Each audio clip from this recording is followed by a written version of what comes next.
Salut, salut.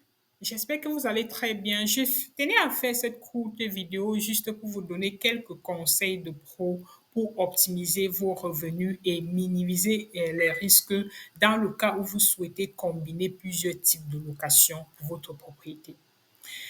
Vous savez, bien entendu, comme dans la vidéo précédente, on vous l'a dit, il y a une stratégie en fait qui est extrêmement juteuse, celle qui consiste pour vous à combiner plusieurs types de locations, que ce soit donc le long terme, le moyen ou le court terme.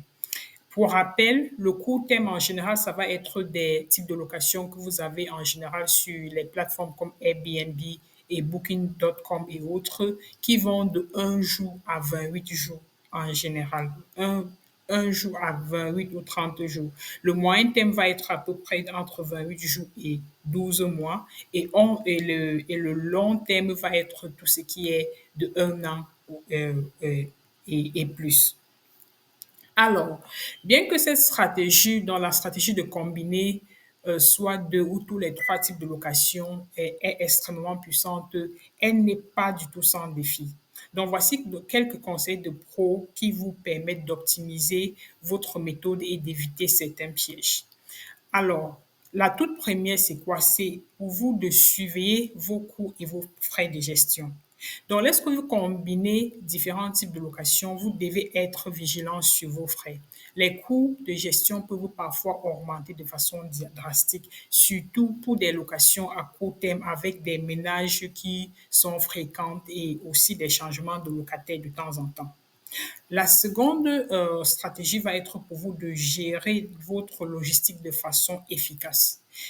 Prenez l'habitude d'utiliser les plateformes, les outils par exemple de gestion comme Airbnb, Booking.com ou même CRM Immobilier qui vous permettront de gérer vos réservations et vos contrats.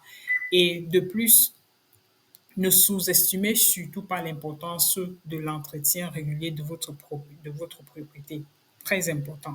Alors, en troisième, souvenez-vous aussi d'analyser et d'ajuster vos prix en fonction des données de marché. Ce n'est pas seulement les prix ici, mais aussi la façon dont vous faites vos listings.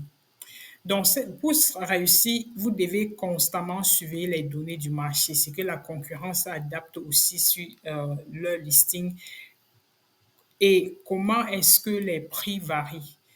Souvenez-vous, utilisez des outils comme AirDNA, Zillow ou tout simplement des rapports locaux pour ajuster votre stratégie en fonction des changements économiques et saisonniers. Vous aurez entendu. Merci beaucoup et à très bientôt dans d'autres vidéos. Au revoir.